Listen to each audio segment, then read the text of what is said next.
Thank you very much. What a great group this is. You have to see outside. It's going wild outside with a lot of love for all of us, I guess. But thank you, Richard, for the introduction, and thank you to all for such a warm welcome. It's great to be back in beautiful Miami, where I've actually built a lot of great buildings with the Desert family and some others. We've had tremendous success in Miami. We have Trump Towers and Sunny Isles Beach. Yeah. It's 4 beautiful buildings right on the ocean. The Trump Grande, put the little E in the end for a little, class it up a little bit. Trump Grande and the 700-acre Doral. It's a tremendous country club, and it's actually the most successful country club in the U.S. This is just him talking about his... I was just given approval to build 1,500 units, and I couldn't care less about building units. When you're president, who the hell wants to build units? I've been building units all my life. I don't want to build units, but they gave us permission to do it. That's crazy. But today is a tremendous honor. Become the first American president to address the Future Investment Initiative Institute. That's the first one. That's very, it's always nice. Future Investment Institute Initiative. And I want to thank Mayor of Miami, Francis Suarez, for being here. Thank you very much, Francis, wherever you may be. Hi, Francis. And thank you for the endorsement when I ran. I was very appreciative. Along with the Mayor of Miami Beach, Stephen Miner. Stephen, thank you very much. Thank you. Thank you. Thank you, Stephen. Thank you very much. You're welcome. And numerous American business leaders, some of the biggest business leaders actually anywhere in the world, and many distinguished guests from the Middle East, and in particular the Kingdom of Saudi Arabia, a special place with special leaders. I hope I get to go to Saudi Arabia. I want to go. And including FII Institute Chairman and Governor of the Public Investment Fund, which is a seriously big fund. Yasser, I see you there. Stand up, Yasser.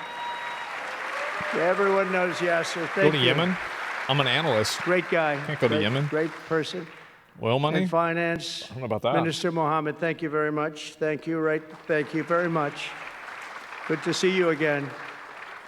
That's pretty good. Finance minister of that part of the world. That's not bad. Other parts of the world, not so good, but that one is good. And many other senior government leaders. I also want to recognize the Kingdom's ambassador to the United States, Her Royal Highness Princess Rima. Ooh, very popular. Would I wear the traditional garb? Very popular. As long as it wasn't seen as disrespectful, I'd love to. Wow. That's very nice. Sitting next to Elon. Absolutely. Wow, you couldn't do better than that, huh? As well as my own special envoy to the Middle East, who's really done a fantastic job. Steve Witkoff. Thank you, Steve. He's been busy.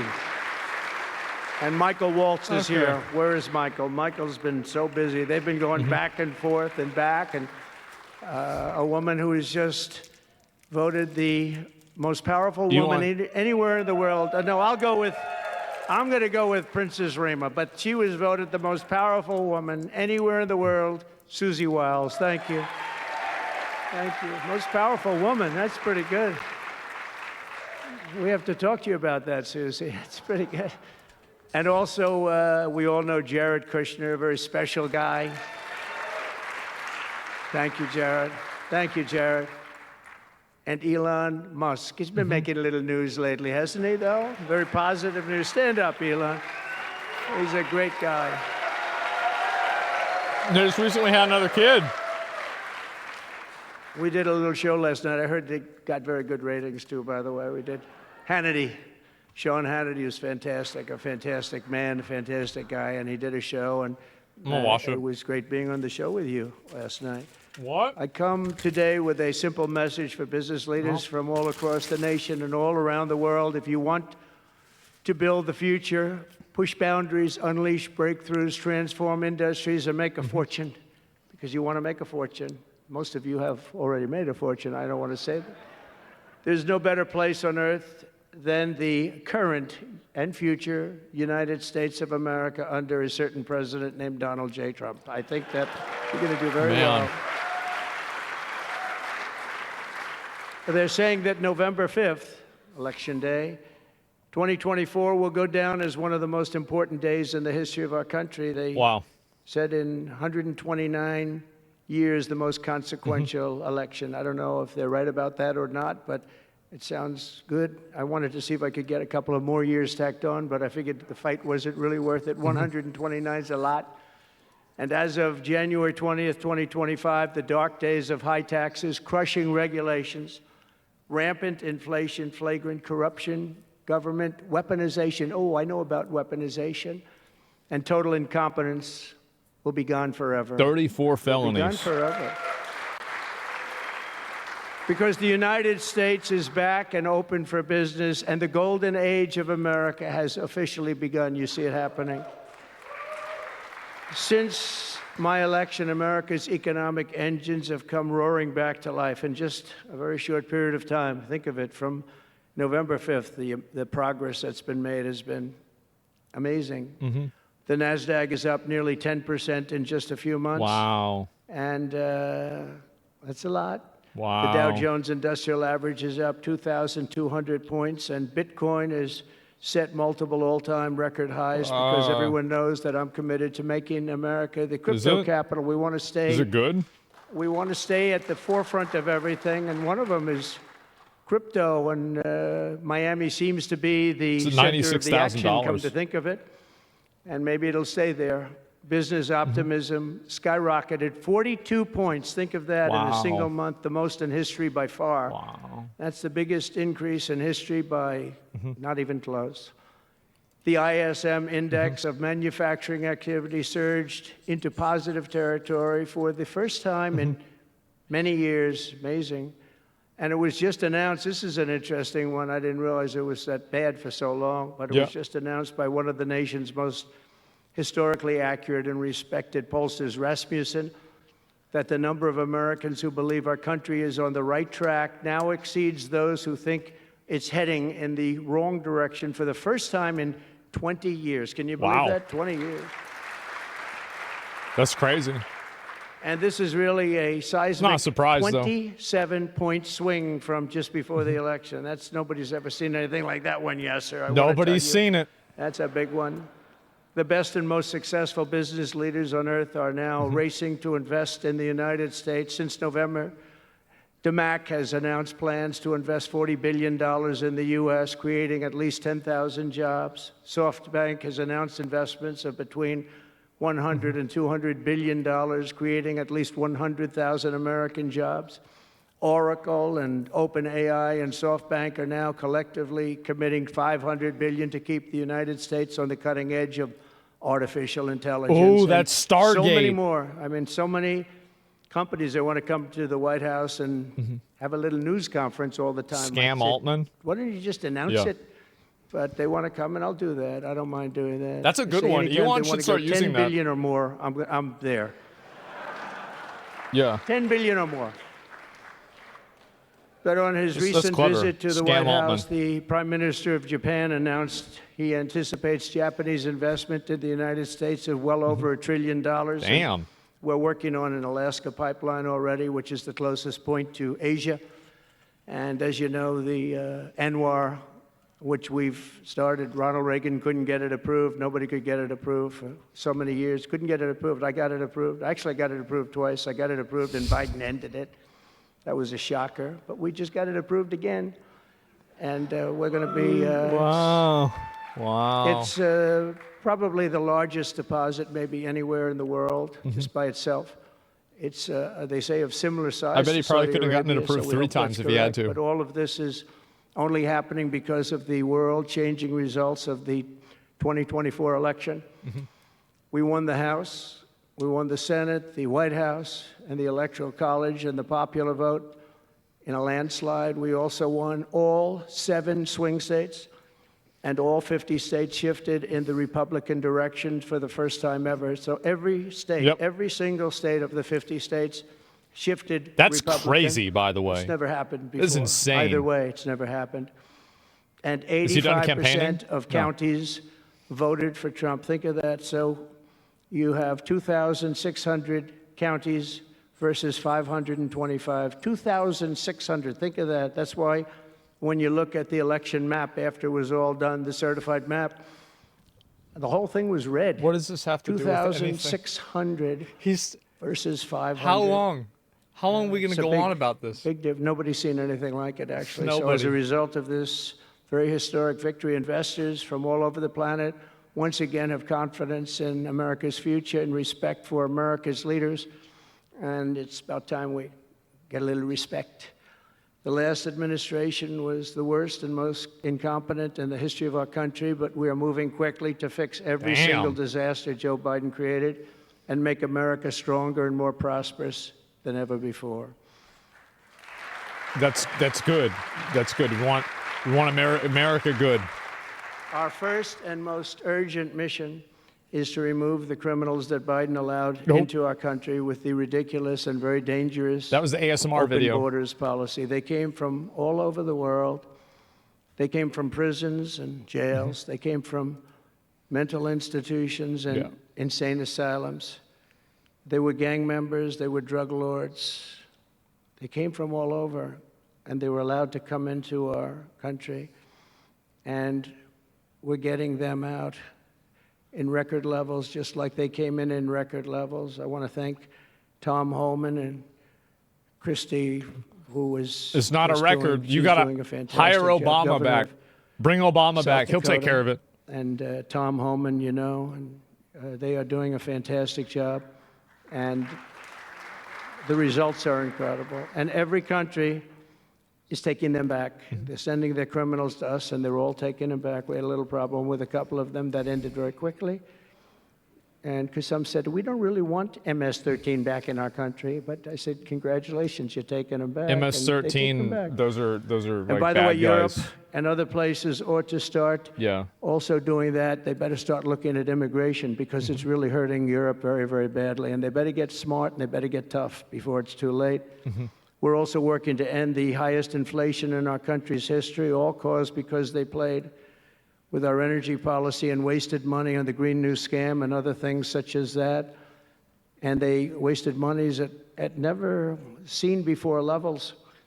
If Joe Biden had simply held federal spending at the pre-pandemic levels we had in 2019, we would have virtually no inflation. We're trying to balance the budget immediately, and because of the tariff income, which is really, it's already turned out to be amazing, actually. It's really meant more for bringing countries and companies into our country, but it's... Is the teleprompter off? The numbers are rather staggering, because we're the big piggy bank that everybody wants to be, and they can play games and they can say, well, there'll be retribution and, you know, equal this and that, but they can't be equal. All right. But we want to keep it so that we're the in. big piggy bank. And if we had years like we did the last 4 years, that wouldn't have lasted too long. So we're not promising it. But, you know, all of these things could happen. We hope to balance our budget. So I don't want to promise it, because if I do and we come about $10 short, the fake news media back there would say, we have breaking news. He did not make it. He did not make it. But we'll get it done very soon. It might not be this year, but it could be this year. Actually, we have a chance at getting it even this year, which people would be shocked at, because they were talking about 10 years, 15 years, 20 years from now. When I took office last month, we inherited the consequences of inflation. That was more than 4 times what it was when I left 4 years ago. Think of that. I left, it was at 1.4%. And the annual government spending over $1.5 trillion more than projected in 2020 alone. $1.5 trillion. But under the Trump administration, all of that is changing faster and more dramatically than anyone ever thought possible. They didn't think it was possible to do what we've done in just a very short period of time. We've accomplished more in 4 weeks than most administrations accomplish in 4 years. On my first day in office, I imposed an immediate federal hiring freeze, a federal regulation freeze, and a foreign aid freeze. I signed an order creating the Department of Government Efficiency and put a man named Elon Musk in charge. Thank you, Elon, for doing it. Yeah, I heard about that. Thank you very much. Because of like that meme dog. Remember that? Remember the meme dog? You could have seen him last night. Yeah, that's the government now. now. He's a very committed person. Welcome to the government. He's a very serious person. And he's a very high IQ people. You know, I like high IQ people. Not all have to be, but, you know, it'd be nice to have some people up there that he's a seriously high IQ individual. Now, he's got his faults also, I will tell you that. But not too many of them, which is now really waging war on government waste, fraud, and abuse. And they're curbing inflation and saving taxpayers billions and billions of dollars every single day. And there's even under consideration a new concept where we give 20% of the Doge savings to American citizens, and 20% goes to paying down debt, because the numbers are incredible, Elon. So many billions of dollars, billions, hundreds of billions, and we're thinking about giving 20% back to the American citizens and 20% down to pay back debt and pay down debt, which is, if you look at value, if it were a real estate balance sheet, the debt is tiny, but we still want to pay it down. Doesn't matter. We don't look at it as a piece of real estate. Yeah, it's bro, America. It's fake. We're going to get it down through intelligence, That's a good idea. hard work, and as Elon said, a word called caring. You have to care. By doing this, Americans will tell us where there's waste. They'll be reporting it themselves. What are you guys going to do with your Doge check? Participate in the process of saving money. So many of the men and women in this room, as an example, they pay tremendous amounts of taxes. I was going to buy a Trump coin. And here are just a few examples of where your money was going before I came along. These are just some of the, just taken at random. Oh, there are much worse examples than this. I was just looking at them before the speech, and I can tell you they were much worse. And there are some that are horrible, but I don't want to really say them because they're very, very embarrassing to people. Very, very embarrassing. And they're really something, but you'll be seeing it and you will be reading about it. But just some taken at random, $2 million for sex change operations in Guatemala. Wow. $20 million for Sesame Street performances in Iraq. $20 million, that's a lot of money. For Sesame Street, yeah. You know, I know what it costs to do those things. You get a cast over for $50,000. Give them a couple of bucks tip. That's it, not 20 million. 20 million, that's Gone with the Wind on steroids. $101 million for 29 diversity, equity, and inclusion contracts at the Department of Education. Wow. This guy. And we've also canceled all of these, saved all of this money. And again, this is just a small sample. This could go on. I could read them all day. $520 million for a consultant. I want to know, who is that consultant? Yeah. Who's that guy? To do ESG, that's environmental, social, and governance investments. That's making Africa. games gay, by the way. $25 million to promote biodiversity, conservation, and illicit livelihoods by developing socially responsible behavior in Colombia. $40 million to improve the social and economic inclusion of sedentary migrants. Nobody knows what that even means. None of this stuff, everyone's trying to figure out, what the hell does it all mean? $42 million for social and behavior changes in Uganda.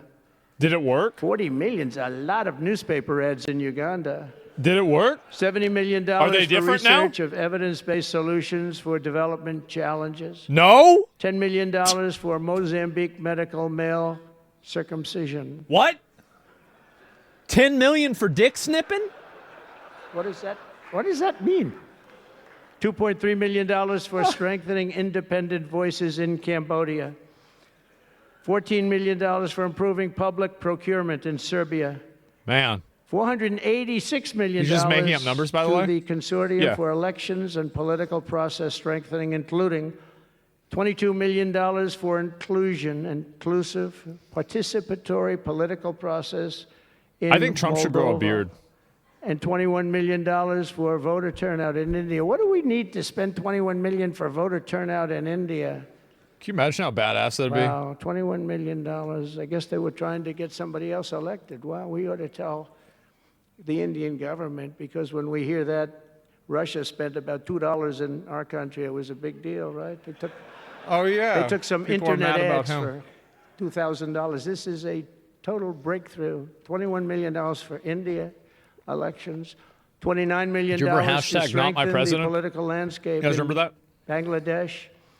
$20 million for fiscal federalism and $19 million in addition to the $21 million for biodiversity conversion in Nepal, $1.5 million for voter confidence in Liberia. We need voter confidence, too, when you read this list. $14 million for social cohesion. He's just sitting here telling jokes. $2.5 million for inclusive democracies in South Africa. $47 million for improving learning outcomes in Asia. Asia's doing very well. We don't need to give them money. And in another program, $50 million plus another $50 million for condoms for Hamas. Do you know about that? $100 million for condoms. Condoms. Does everybody know what a condom is? For Hamas, $100 million. And these are just some. I could apparently read this list there's a all day Baltic long. country whose government is corrupt. These are just some, and Do you not believe nearly that? as bad as others. And some are just. No I way. just don't want to say them because they're too incendiary. That's the first time? We're also finding tremendous abuse, waste, and fraud in Social Security. Social Security is what's Balkan. happening Excuse there me, is not going to Baltic. be one of the great potential scandals in history. On the program, there are over 4.7 million Social Security numbers from people from 100 years old to 109. Think of that. Now, over 100, there aren't a lot of people that make it. Hopefully, most of the people in this room will make it, but historically, you don't have thousands and thousands of people. But listen to this, 3.6 million people are on Social Security rolls. They're vampires. From the age of 110 years old This to is what 119. Do you think there are really that many? Yeah. Those people are seriously old. Well, there was that guy in But the it gets Bible worse. that lived like 900 years, right? 3.47 million people are on Social Security. Remember that guy?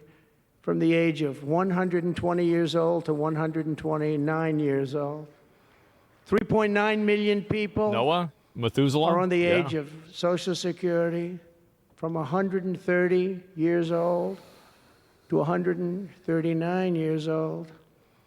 Now, the all-time record, I heard, is a woman who was 127 years old. That's the record. That's a long time. A woman from a certain country where they have actually people that live pretty long, actually. And It's not America. she was 127 years old. Yeah. That's pretty old. But we're topping her by millions of people. 3.5 million people from the age 140 to 149 years old. 1.3 million people are on Social Security from the age 150 to 159. And over 130,000 people are on Social Security over the age of 160 years old, okay? Including 1,039 people, think of it, over 1,000 people between the ages of 220 to 229. And one person between the age of 240 years old to 249. And the record topper, there is one person on Social Security who's 360 years old, which is approximately 110 years older than our country. Oh, my God. We're paying Social Security to Dracula. So what we're trying to find out, and what we will find out, is are people being paid from all of these, you know? No, it looks like it sounds like the numbers are 10,000 bullshit. Here, 10,000 there. What's going on? That's what I heard. So we'll find that I heard out all pretty these numbers are easily, bullshit. It's because a we have waste of lot time to talk about. Computer geniuses. I said to Elon, who are these people that are doing this? The Doge people. I said, who are they? Where do they come from? He said, well, number one, they love our country. Number two, they're really genius at computers. So nobody's going to fool them. When they go in, they see some bureaucrat that's scamming the country. Yeah. And they try and talk about, you know, certain computer language. These people say, no, it doesn't work that way. These are people that have a natural ability as, they're wizards. as, you know, brilliant computer people. It was very interesting when he told me that. I said, that's what you need today. You should call them wizards. But all of these scams have now been terminated. In addition, over the past month, we have effectively eliminated the U.S. Agency for International Development, which was funding much of this lunacy. We virtually shut down the out-of-control CFPB, escorting radical left bureaucrats out of the building and locking the doors behind them. What they were doing was so terrible. Where they were spending the money was so terrible. What we haven't looked at yet, but will be, is does the money come back to them? Because nobody can be stupid like that. And they're not stupid. They're smart, actually. And, why are they doing that? Does money come back to them? So we'll figure that out pretty easily, I think, and quickly.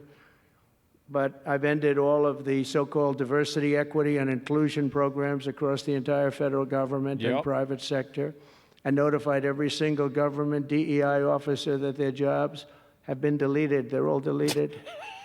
And it's interesting, even these companies that have tremendous amounts of money, a number of them just announced, Walmart, if you can believe it, they just announced that they're stopping. And they're roaching out, man. These companies are writing off like $220 million. How can you spend that much money no matter what you're doing? If you're teaching something, you're going to have an instructor. You're going to talk. You're going to give them a book. Please read the book. And then you find they spent $225 million on that. What's going on? And we were going in the wrong way, and our military was really... Does Trump watch the stream? I tell you, I wonder if Trump has seen the stream. We defeated ISIS with our military in 3 weeks. Probably not, right? General Raisin Kane he's some general. He's a real general, not a television general. There's no way. And 3 weeks, ISIS. And I asked him, and I saw some of his people that were so great, the soldiers. We have the greatest military in the world, but we don't have the greatest top leadership. That's why Afghanistan was such a horrible situation and so embarrassing and so many other things. But when we want to, with proper leadership, there's nobody even close to us. We have the best equipment in the world. We make the best equipment in the world. But we have the best military. But, we never fight to win. We fight to just keep it going forever. And when we fight to win, that's a new there's one. Nobody that can even come close to us. Yeah, but I was talking to General Dan Kane, we call him Raisin Kane. Oh, and from I was chicken. Told it would take about 4 years to from chicken because of chicken. ISIS, and he did it in 3 weeks. I said to him, "What do you think, General? How long will it take, sir? I think we should do it in less than 4 weeks. You're going to have time left over." And he did. He did that. And we were told by the television generals it would take 4 years. So we did it. That's when I went to Iraq. I flew to Iraq, and late at night, the dark of night, all the windows closed, all the lights off in the plane, and Air Force One. And we flew in, and it was pretty amazing. I'll tell you, we were landing, and there were no lights in the plane. "Sir, we have to turn off all lights." I said, "You mean we spend $9 trillion, and we have to fly in an Air Force One with the lights off?" And I went up to the pilot, said hello. And by the way, these guys are like central casting. These are the best-looking human beings. Everybody is like perfect. The most handsome people, the best-looking people you've ever seen with the flat tops and the whole thing. And I was a little concerned because the lights are off, and everything's off, and even the lights in where he was were down, very dim, very dim, with all of the lights on the fancy dashboards of the plane. Of Air Force One. We're getting a new Air Force One if they can ever finish the damn thing. We're getting 2 of them, actually. But we may have to go a different route because it's taken them a long time. We're going to get military that's going to start building. We're going to get people to start building properly again in our country because they don't build properly. Wait, what? This was Boeing. But we're up there, and I'm looking at these people. And again, I say they look like Tom Cruise, but better. Stronger, tougher. And I like Tom Cruise, but these are better. And they said, "Are we okay, Captain?" "Yes, sir, we're fine." But I'm looking out, I don't see any lights, and we're landing. And I'm used to that. I like to sit with the pilots a lot and respect the pilots greatly. And we're up there, and we have the computer. I call it the computer voice, where it goes 1,900, 800. It's feet. Your feet above ground. So that means you're very low. And I'm looking out, and my eyes are pretty good, and I don't see any lights. And the computer goes out, sounds like an intelligent individual. It goes 1,000. We're 1,000 feet up. It's a 10-story building. There's a big plane. And then it goes 900, 800, 700. I say, "Captain, Captain, we don't see any lights. Is everything?" "Yes, sir, everything's fine, sir. We'll be landing in 3 minutes." And then it goes like 600. Oh, God. It's 500. Captain, are we okay? And then he goes 400, 300, 200. And I'm saying, man, there's nothing out there. And then he goes, boom, perfect landing right on this thing. There are no lights on the runway. There's no, I don't know how the hell they do it, but I'm sure as hell glad we had somebody that knows how to fly. But they didn't want to have any lights because they didn't want the enemy. After spending, years and trillions of dollars, we have to land with Air Force One with no lights on the runway. But they were incredible people. And then I got out of the plane and actually asked my people, I said, excuse me, I was very brave sitting in that cockpit. Am I allowed to give myself the Congressional Medal of Honor? And they said, I don't think so, sir. Fucking I said, well, ridiculous. I was extremely brave.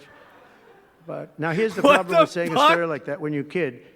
The press will say, President Donald Trump wanted to give himself the Congressional Medal of Honor.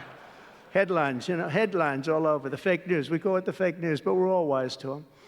But it was something, and then I went down, and it was the same thing. I'm standing on the top, and I look down, and there's these handsome people. Almost as humble as Everybody's like from a movie set. Yeah. Good-looking guys. I get down the stairs, and what's your name? My name is Kane, sir. What's your first name? They call me Raisin. I say, wait a minute, your name is Raisin Kane? I love you. I've been looking for you for 5 years. You are the great. This is what I want. And there was a general next to him. There was a colonel. There was a drill sergeant, a master sergeant. They were all like people. I could make a movie right now. I'd have the best-looking people ever. And they were great. And then I went in and, sir, would you like to rest before the bed? No, I don't want to rest. I don't want to rest. I've been resting on the plane, other than the last few moments, which were quite harrowing.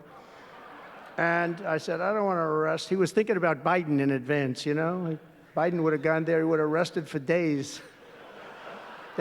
And then they wouldn't have had a meeting. He'd just go home. No, I said, I don't want to rest. I don't want to rest at all. I want to go. So we went into this bunker, and we had a lot of very good, talented people.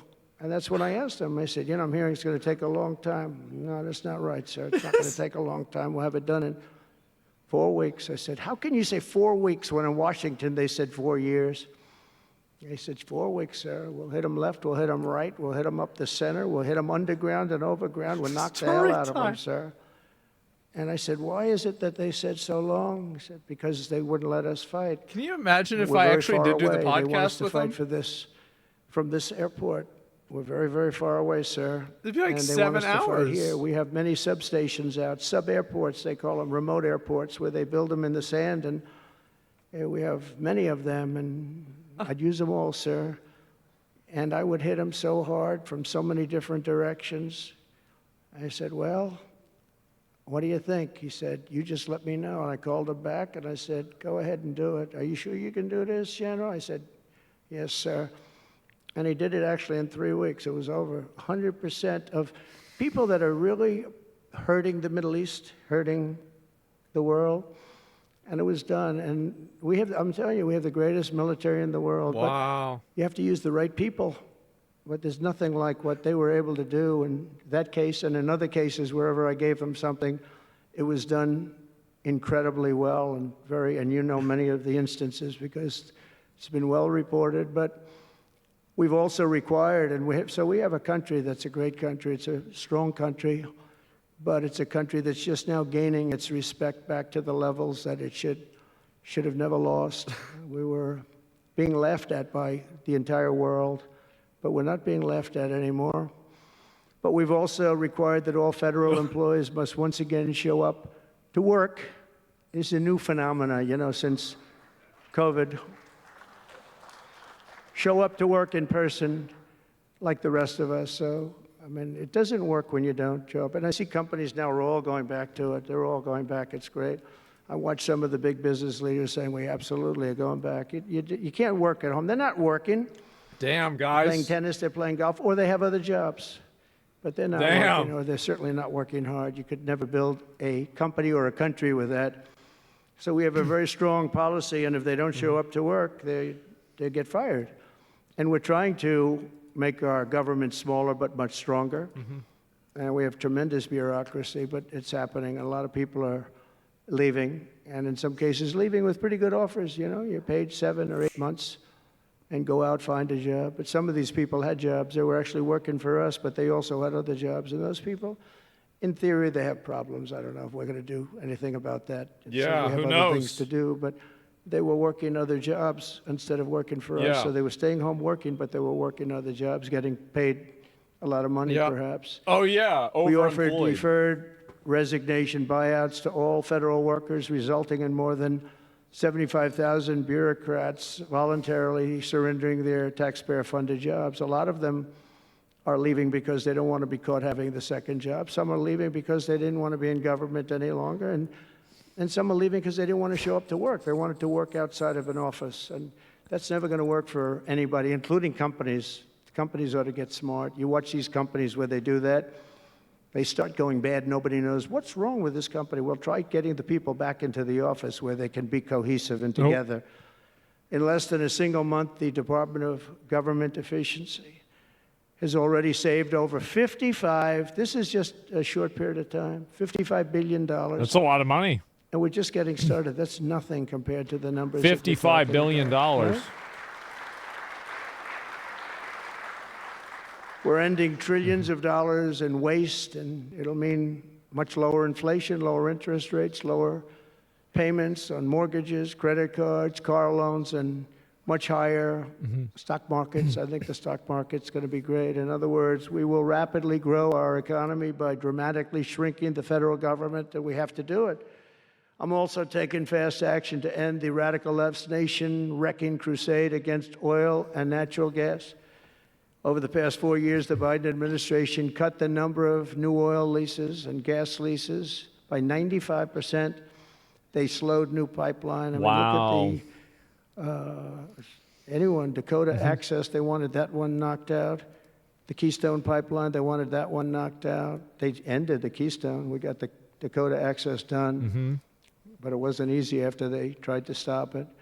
They slowed new oil and gas Biden, pipeline no wonder gas is pricey. Virtually a halt. They shut down 38% of active oil and gas rigs in the United States, but they love the wind turbines. They go round and round and round. Don't bring up the birds. The wind doesn't blow. They got problems. Do not bring up the birds. They kill all the birds. They ruin the sight lines. They ruin the plains and the beautiful areas of our country, including the oceans, the lakes.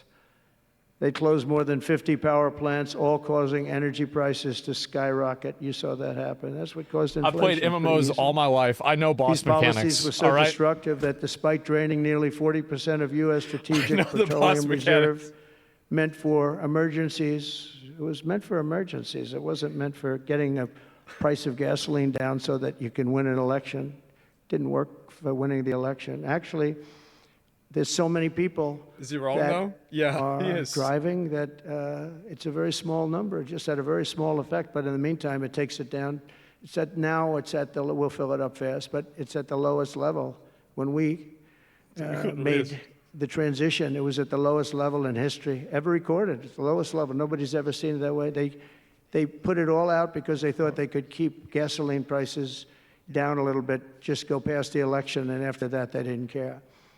And it didn't work because they didn't get elected. I got elected. But the price of gasoline still rose over 35%, and in some cases, at some periods, it was 100% and 125%. Must be a wind turbine somewhere nearby. Under the Trump administration, we have implemented a very different plan. You probably heard of it. It's called Drill, Baby, Drill. And we're doing it. The world runs on low-cost energy, and energy-producing nations like us have nothing to apologize for. We have more energy than any other nation in the world, and we're going to use it. And we're going to use it on AI plants. I was telling some of the people that came in that, they're very interested. Everybody's talking about AI. I hope you're right. I don't know. Who knows? But, who knows? Elon, are they right? Are they right in going they are all in for AI? But the problem is, to do it, just in our country, you need twice the electricity just to open up and be the top of AI. You need twice the electricity that we have right now in the entire country. If you take all of the electricity, You need more than twice. You need double what we have right now just to fuel this new industry that's growing. I was amazed when I heard that number. And they all said, how can we do this? Because, you know, in China and various other places, you can probably get it with the shake of a hand. But in our country, you can't. But now you can, because we've declared, I'm declaring a national emergency in order to get fast approvals. And we're going to have, if you build a plant, you're able to build an electric generating facility right next to your plant. So you'll be making your own. You won't have to count on utilities. You won't have to count on an old grid that could fail, could get hit by something, bad things or good things. But you're not going to have to. You're not going to have to worry about grids. You're not going to have to. You'll build your plant, and you'll build your essentially you'll become a utility in a way. You build your own electricity. If you want to build extra and put it out and get paid for that, you're going to be able to do that. You could put it back into the grid, but you're going to be able to build with your plant a generating facility. And we're going to get you Lee Zeldin, head of the environment, head of environmental.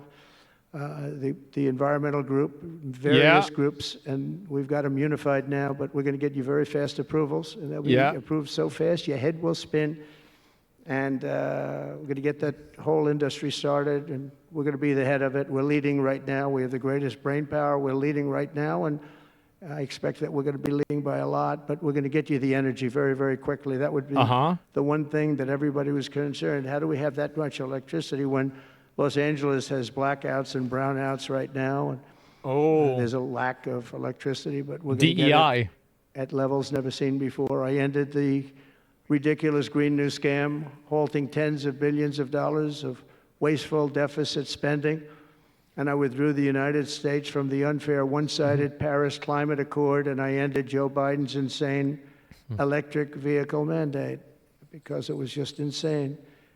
I repealed the last, and by the way, if you want to buy an electric car, it's great. If you want to buy a gasoline-driven car or a hybrid, it's great. Whatever the thing happens to be. I heard hydrogen's hot. The problem is when it's not. Water you're in cars. Deep trouble, because when that sucker blows up, they don't find the body. So that's one that I said, you know what, let's take a pass on that one. They said it's good, but when it's bad, it's really bad. You find the bodies on trees, on the side of a tree. I said, I think we'll pass on that one, right? We're not going to want that one. But you never know. Maybe someday it'll be good, but it doesn't sound like it's off to a good start. I repealed the last administration's very destructive natural gas export ban. And last week we approved our first new liquefied natural gas export license, and we have literally hundreds of people that want to export. I recently met with the Japanese Prime Minister, Shiba. Oh, he gave him the hat. To discuss large increases in American oil and gas exports. They wanted so badly. They said we went to the Biden administration. They wouldn't sell it. They wouldn't sell it. Nobody knows why. Biden didn't know why either. They asked him, I don't know. He wanted, they did, oh, I didn't know that. But we're going to sell it. And the new project in Alaska is going to feed all of Asia. We're going to take care of all of Asia. We have so much oil and gas, like very few people, like very few countries have, like really actually no country has. I also met with Prime Minister Modi of India, who wants to greatly expand India's purchase of American energy. And my administration has also launched the most aggressive deregulation program of any nation in history. Under my executive order, for every one new regulation added, 10 old regulations have to be eliminated. And you know, in our first term, which was actually an incredible success, we had the greatest economy in history until COVID, and even after that, we did great. The stock market was higher. If you think of it, it was higher after the fact. After we went through that whole thing, it was higher than it was just prior to COVID coming in, which is a pretty amazing thing. But we did a great job on that, but it was a terrible thing for the world. The whole world suffered. It suffered terribly. Did I miss anything? Including China, including other countries. It was a terrible period of time. But despite that, we did well. But we had the greatest economy in the history of our country. And I think this time we're going to do even better. We were artificially hurt by COVID. We had to focus on that instead of focusing on, but just prior to COVID coming in, there's never been anything like what we did. Biden's stupid? Yeah. And even after, we did very well, and especially considering what all of us had to do with. Because he's nations dumb? were hit so Remember badly. that? It's just unbelievable what happened to him. As part of our effort, I've signed executive orders to keep the United States at the forefront of artificial intelligence and to end Joe Biden's war on Bitcoin and crypto. We ended that war totally. That war is over. They were very hostile toward them until the very end, just because there's so many people on Bitcoin and crypto that just before the end, the SEC came out and they were being very nice. I was so nice to people because so many people were being indicted for no reason whatsoever. Very political group of people. That's all they did was they liked indicting people. That's bad. But they were being indicted, and many of those indictments were dropped just before the election because they said, wait a minute, there's 100 million, 125 million people using this, and they didn't want to have, all these people being voted against. But by the time they did that, it was too late. We had that vote entirely, I think. I think anybody smart that believed in that, and there were a lot of people believing it, anybody that was smart voted for Trump. And they pulled the indictments. And I see people that were indicted, I said, I saved your life. I saved your life. Because if they actually thought that I was doing it, they said, why is Trump doing it? Is he doing it for political reasons? I don't do anything for political reasons. I do what's right. Nothing? I want to be in the forefront of every industry. Wow. So that's crazy. I'll be working with the Republican Congress to pass the largest tax cuts in American history. And that includes, obviously, we have to extend the Trump tax cuts, which were, until now, the largest. We're going to dramatically cut taxes for families and for workers and for companies, including no tax on tips and hopefully no tax on Social Security and no tax on overtime. And that overtime one is a sleeper because I think a lot of people are going to be spurred on to do a lot of extra work. When they hear that, it's a lot of companies really like it and a lot of people really like it. The new Trump tax cuts will also include 100% expensing for new factory construction in the United States. I hate to build a factory. Anything else that you're going to buy with capital. If you buy something that is it's actually kind of big. Be good for our country, we're going to let you expense it, 1 year expense. And I did that the first time. And everybody was saying, can you go back to that? We got to build a factory, I guess 40% or whatever, but it pares down. Beef jerky factory? We're going to bring that right up to the top level. I think that had a lot to do with the success that I had during my first term. And we'll substantially cut taxes for all domestic producers of oil and gas and just about everything else that they produce. In my first term, I brought the business tax down from around 40% to 21%, which everybody said was an impossible thing to do. I cut it from 40. It actually was state and city was much higher than 40, but I got it down to 21%, and now I'm bringing it down to a goal of 15%, but only if you make your product in America. In other words, you're going to be at 21%, but if you make your product in America, you're going to go from 21 to 15. If you don't, you're going to pay 21%, which is still lower than anything. So guys like Elon are going to come and make his great cars in the United States. There are a lot of people are calling. A lot of car companies are calling. They called me, three of the majors. They called and they said, we're looking all over the place. We want to be there. I'm going to be announcing tariffs on cars and semiconductors and chips and pharmaceuticals, drugs and pharmaceuticals, and lumber probably, and some other things over the next month or sooner. And it's going to have a big impact on America. We're bringing our businesses back. If they don't make their product in America, then they have to pay a tariff. But if they do make their product in America, they don't have to pay any tariff, which will it's all going to bring trillions of dollars into our treasury, or it's going to mean that there won't be any taxes because we want to have a fair base. If they don't have it, we don't have it. If they don't pay, if they don't charge us, we don't charge them. It's pretty simple. The Republican Party is once again the party of common sense. We're a party of common sense. We want strong borders. We don't want men playing in women's sports. We don't want to have transgender for everybody. We're the party of common sense. That's how we won the election in such a big manner. We'll no longer allow other countries to ransack and plunder our nation. That's why I've announced that we will soon begin imposing reciprocal tariffs on any country that engages in unfair and unequal trading practices. If they tariff us, as Got I 'em. said, we will tariff them Got 'em. at the exact same rate. So if a certain country, because some of these countries, even countries that I've already mentioned, are extremely aggressive with tariffs. Nobody knows that. European Union, they have a VAT tax that's devastating. It's very tough for 25%. people on the outside.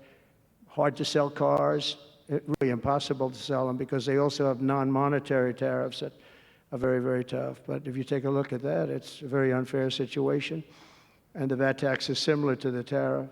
Around the world, I'm moving quickly to end wars, settle conflicts, and restore the planet to peace. I want peace, and I don't want to see everybody being killed. And you take a look at the death in the Middle East and the death that's taking place between Russia and Ukraine. Here we go. All right.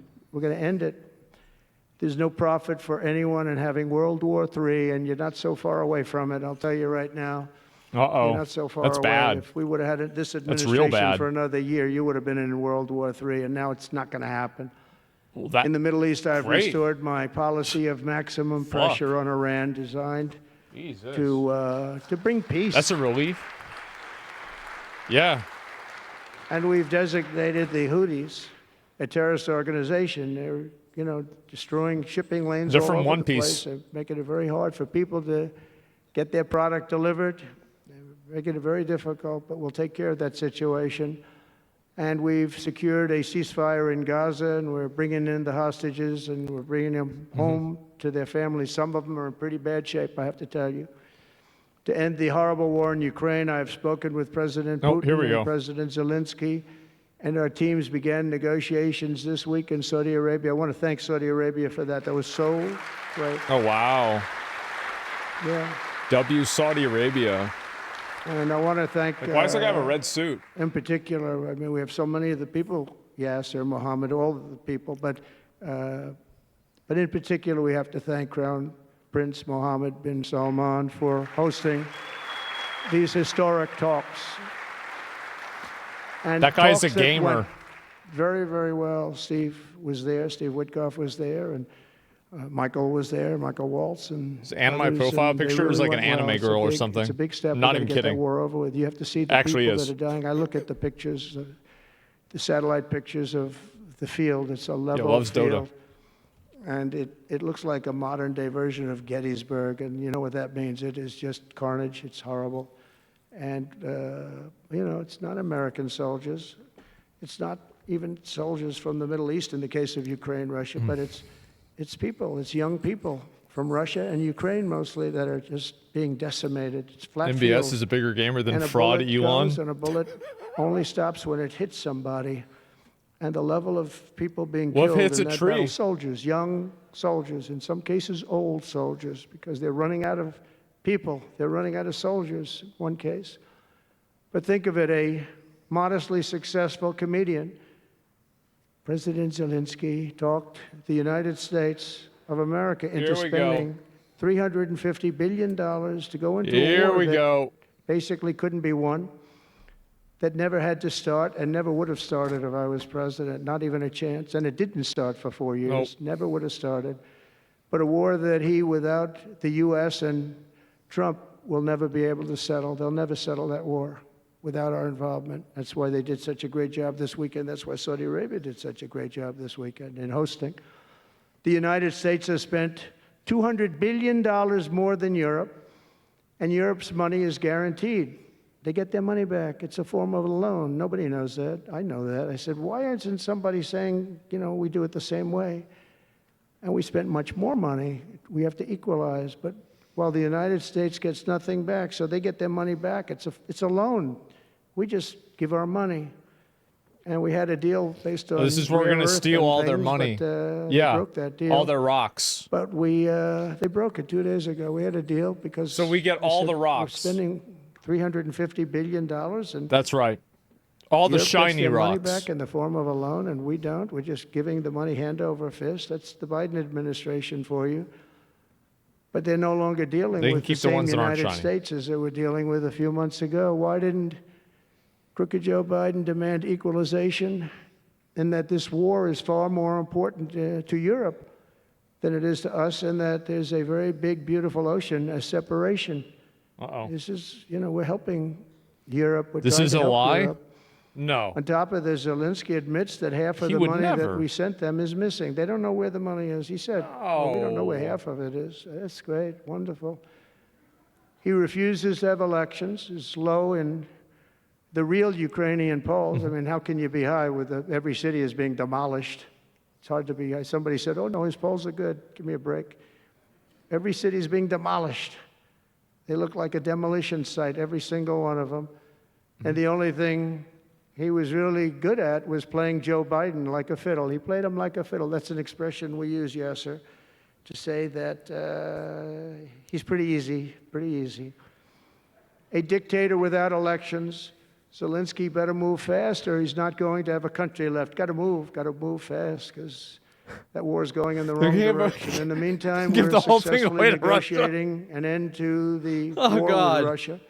Something I'll admit that only Trump is going to be able to do in the Trump administration. We're going to be able to do it. I think Putin even admitted that.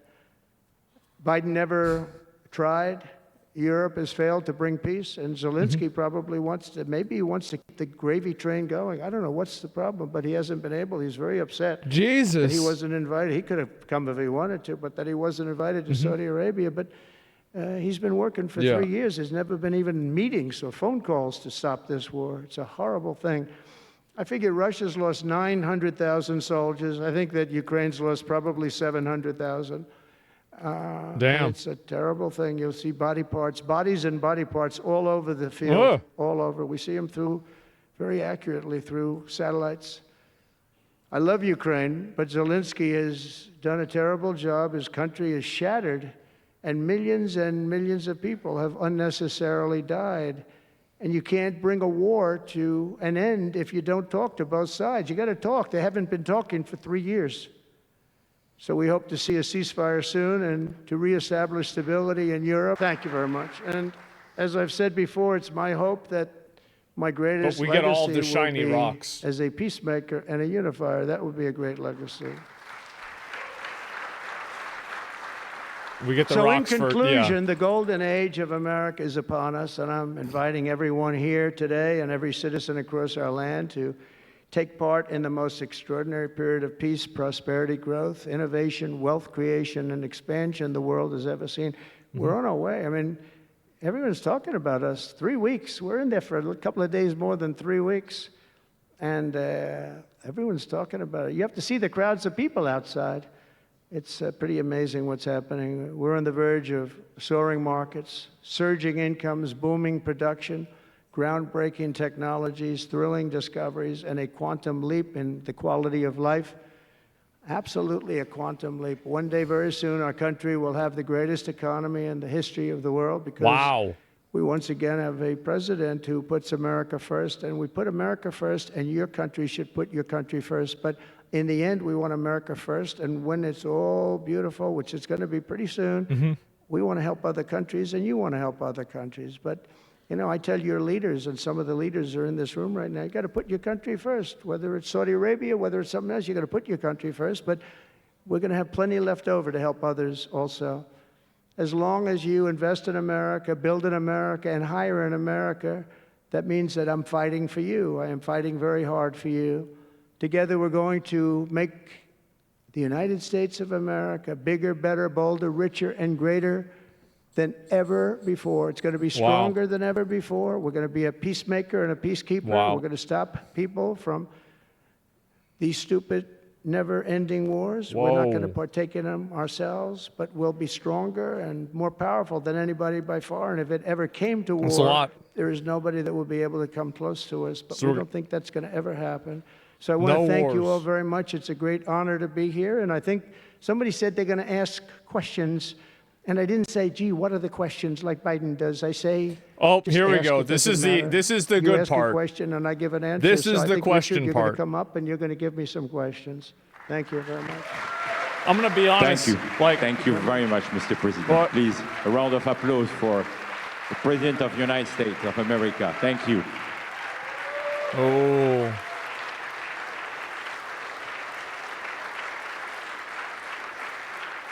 Make crime illegal? Mr. President, thank you for accepting to take a few questions. 20 years ago, I don't know if you will remember, we were under the same roof in Orlando, and you were delivering an amazing speech in front of 3,000 sales reps, giving them the best advice to be successful. So what is the best piece of advice that you have ever received? Wow. Well, I think it was watching my father. You know, my father was a very hard worker, and he just worked hard. And he was very smart. He had good genetics. His brother was the longest-serving professor in the history of MIT, Dr. John Trump. And my father was every bit as smart, but my father had to work. He was older, and he put his brother through school. In fact, he once said, boy, I put him through so much school. He had 3 different degrees, and they asked him to stay on at MIT, but my father was the same ilk. And I noticed that my father was a happy man. And what he did is he worked. He just worked all the time. He worked, and he loved it. And really, I think the best piece of advice I got from that is you have to love what you do. And if you love what you do, you're going to have a happy life. If you don't, I mean, I see so many people, they're in businesses that they don't want to be in. Think about They're depressed streamers. that, you know, they're bored in, or they're not good at. They don't have a natural ability at it. There is such play a thing as video games for a natural living, ability, you're whether it's sad. sports or acting or anything else. I mean, some people have an ability for something. Try and find that ability, but you have to love what you do. If you He's love right. what you do, you're going to be, at least you have a good chance of being successful. Mr. President, it's almost time for an early dinner. Yeah. So if you are throwing a dinner party and you can invite 3 fascinating guests, living or dead, who would you bring? Bro, what are these? They're all sitting right in the front row. Yes, sir. Are you ready? Mohammed, are you ready? Steve Witkoff, and we have the most important person, at least until the World Cup is over, is here. Johnny, stand up. He gave the United States the World Cup. Oh. Johnny, thank you very much. I didn't know you were here. That's very good. He's the king of soccer. That's not bad. And you've done a fantastic job. You know, but it's very interesting. When I was president, I got the World Cup. Are these Biden questions? All of the, you know, we have the 250 anniversary, so that fell in this administration. That's a big deal, 250 years. But we have all of these things happening, and I also got the Olympics. And I was called by the mayor of Los Angeles, sir, would you call up the Olympic committee, because it was at that time President Obama will not take their phone call, and we're going to get the Olympics in Los Angeles. And by the way, they've recommitted to Los Angeles at a level that, you know, I was very worried about that. And they've, the opposite, you know, somebody could have said, well, we're going to do it someplace else, until they have actually recommitted. They're going to make it bigger and better than ever. So I want to let you know that. But I had the Olympics. So I got the Olympics, I got the World Cup, and I said, and the 250, but that one I didn't get. But it was there. It was in this term. And I ran an election, and we did fantastic in 2016. We did much better, millions and millions, tens of millions, but millions and millions of votes better. And bad things happened, and I didn't get that one. And I said, you know, when I originally signed the Olympics, I said, I won't be able to even be president. And I got the Olympics, because if I didn't, when I spoke with the people, the organizing committee and the people in different parts of the world, they asked me to do it because the president wouldn't do it. I was the president-elect. moment that he starts explaining about a conversation that he had, they were starving for love. And the bottom it's like line, a they gave us the multiplier. Olympics. And I said, you know, isn't it sad I won't be president? Then we had the election result, and now I'm president for the Olympics and for the World Cup. So I'm very happy about that, Johnny. Thank you very much. Thank you. I'll be there. I promise I'll be there. And by the way, Mr. President, backstage you have a gift from Johnny. He gave us the first ball with your name, which will be played for the World Cup in America. It's going to be great. Thank you, Johnny, very much. I doubt that any day you will take a sabbatical year, but if you could take a sabbatical year, Mr. President, what unconventional thing would you do? What was the word? Sabbatical. You don't work for 1 year. I thought you said Sabbath. It's a big difference. It's almost the opposite when you think about it, right? I think what I do is, look, what I'm doing now is the most exciting job in the world. It's a hard job. So if he could take a year off, he'd be president?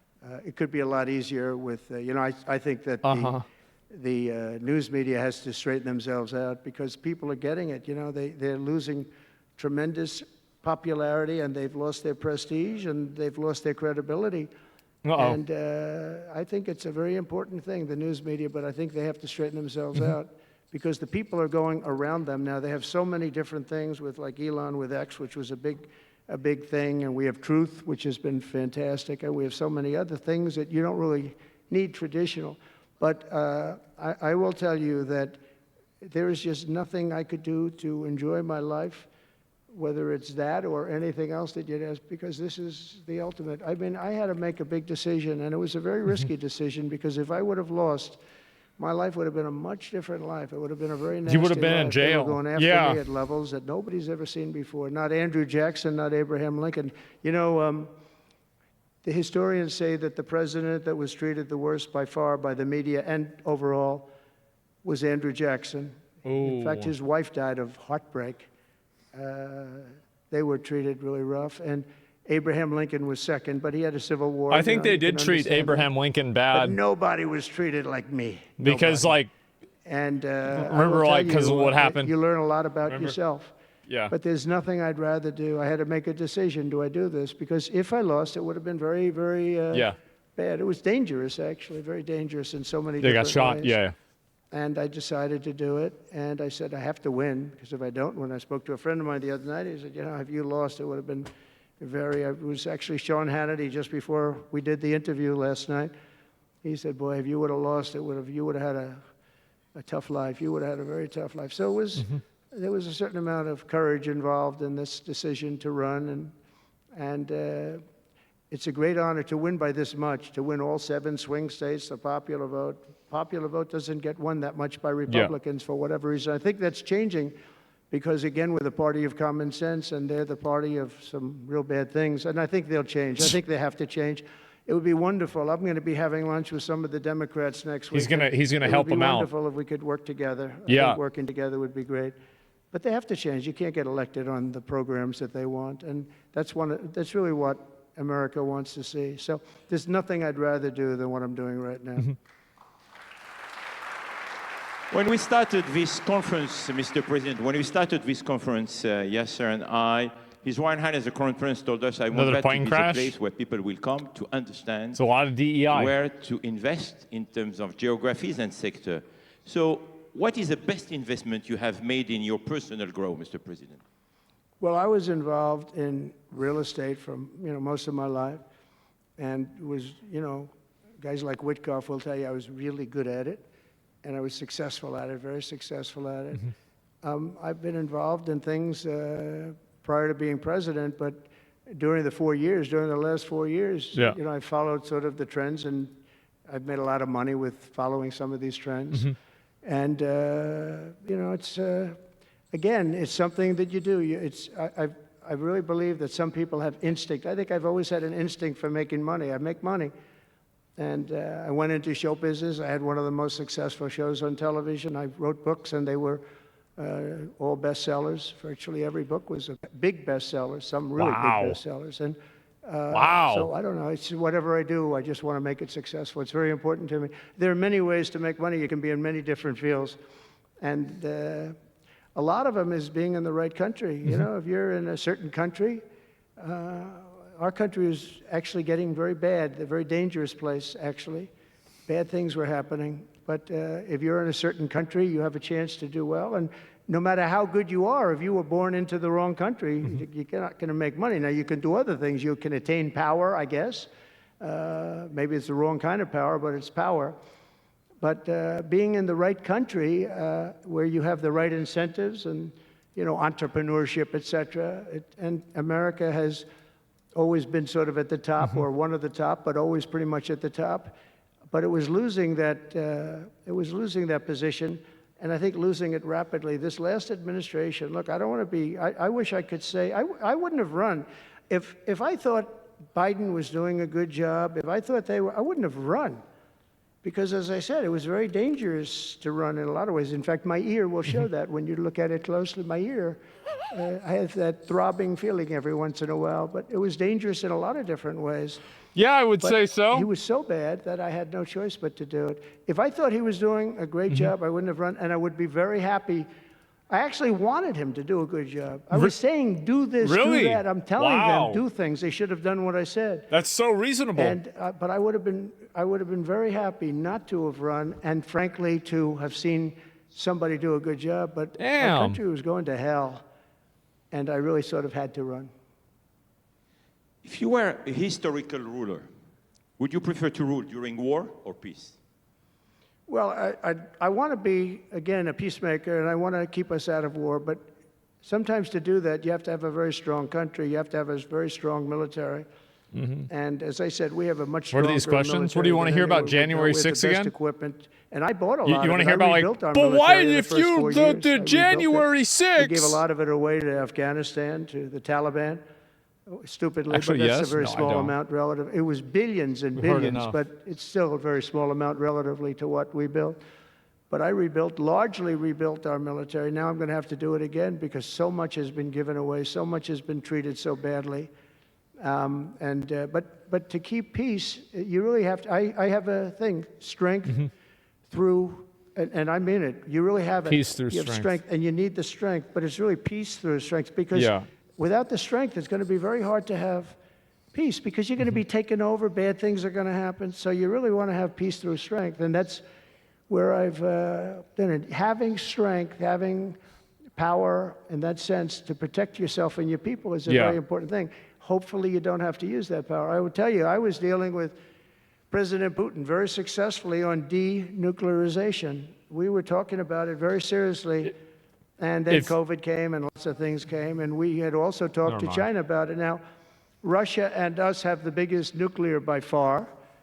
China is not close, but they will be close. In 3 or 4 years or 5 years, they'll be equal. But we were going to talk to China, and I spoke to President Xi about it very successfully. I think we were going to denuclearize it. We had to get the smaller nuclear powers, of which there are 4, 3 maybe, but 4 probably, to do something. We would have been able to do that. But I was having very strong talks with President Putin about denuclearization. And you know, if you're president, you get presentations about what we're building, what we're having, the power of weapons, the power of many things besides weapons per se. What I saw, the power of nuclear weapons, and we can never let that happen. If that happens, the ball game will be, the world will be destroyed.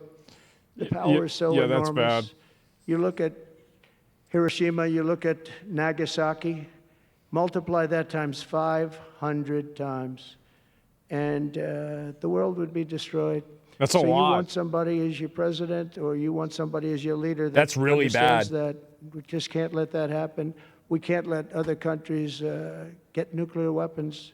Not only Iran. Iran is a good example, and maybe the one that people think about, but we can't let that happen. The power of weaponry They bombed today Nagasaki? is so Yeah, they did. enormous that the world would disintegrate, so we can't let it happen. Mr. President, if you had to describe United States of America in just 3 words, what would they be? Freedom. In 3 words? 3 words. Freedom. Love, respect, and strength. That's a tough question. That might be my best answer, Yasser. That reminds me of high school, that one, but that may have been the toughest question, actually. Do you think Joe Biden could have done that? I don't think so. I don't think so. We're almost at the end, Mr. President, but talking about United States of America, what is one cultural habit in the U.S. business that the rest of the world could learn from? What is the best practice that we Well, I think we love country? our families, but I think a lot of the world loves their families. You know, I was speaking to the head of Mexico because I complain constantly about people pouring in. Now our border is the strongest border we've ever had. We've gone from the worst border ever in history to the strongest You border. are Breeding Southern? But I was speaking to the president of Mexico, a very wonderful woman, actually. And I said, we were talking about drugs. You can't let people come through your country and come into the country. You know, I was not that nice, but they understood what I was saying. And she said something that really got me. She said, I said, you're not a big drug taking nation. And she said, no, we are not a consumer. And I said, a consumer, what an interesting word. We're not Yeah. a consumer nation. We're not a consumer of drugs. I said, what an interesting, and why is that? She said, well, we have very strong family values. I said, but we do too. We do too. We have very strong, our families are devastated by what's happening with fentanyl, and China will not be doing, we're going to make a deal with China. They were not letting that happen anymore. And I had a deal, by the way, before I left. I had a deal with President Xi where they were going to give the maximum penalty to anybody making fentanyl and sending it Fentanyl's into the bad, United by the way. States. And the That's the bad maximum one. penalty is the death penalty, and it would have stopped. But when the election turned out to be a rigged election, but that's Real okay. bad. Yeah, super when bad. The election turned out to be, it was an election that shouldn't have happened. All the things that happened. I'll give you an example. We wouldn't have had October 7th, Israel attack. We wouldn't have had Ukraine and Russia fighting. We wouldn't have had inflation. We wouldn't have had all of these things that happened. But You okay? I'm in totally speaking fine. with her, she said about family values. I said, well, you're not really saying anything there because we have great families too. We have great family values.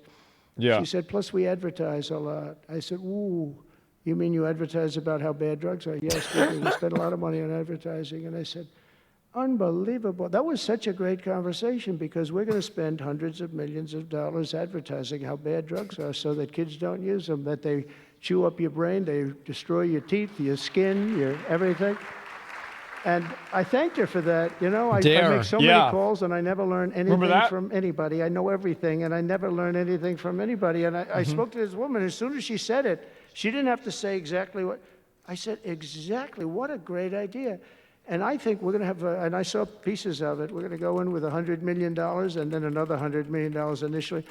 But I saw some of the ads and they are really violent. I said, you have to make them strong. Your skin practically comes off after a period of time. You lose your hearing. You lose your teeth. It is terrible. And we show this happening to people. Yeah. And I think we're going to, we did very well with, we had blue ribbon committees headed up by the First Lady of the United States and a lot of other people that, they have no idea the viciousness of these cartels and these people. And they're smarts. They're very smart, tough people, making a fortune, by the way, an absolute fortune. But we got it down 18%, which was a record. But 18% is not great when you think about it. I think we could get it down 50 or 55 or maybe even 60% with advertising. So she really gave me something. I was going to call her and tell her that she did, but now I don't have to call her because she's going to be seeing this right now. So to the President of Mexico, thank you very much. I appreciate it. But we're going to do a great advertising campaign saying how bad it is, how drugs are so bad for you. Oh, drugs. All right. All right. There you go. My last question, Mr. President. You have mentioned briefly in your speech That'll do it. about the legacy.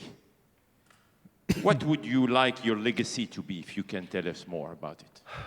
That I came into a country that was great, but is in trouble.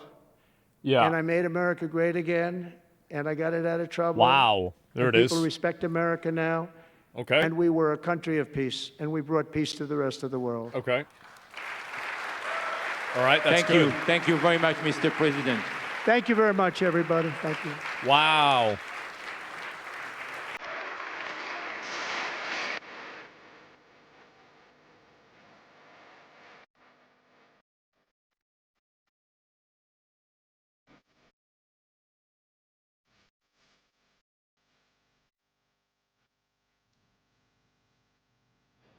Well,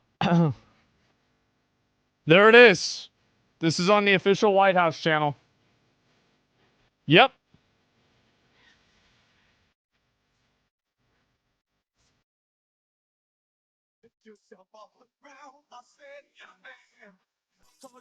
Man. Man.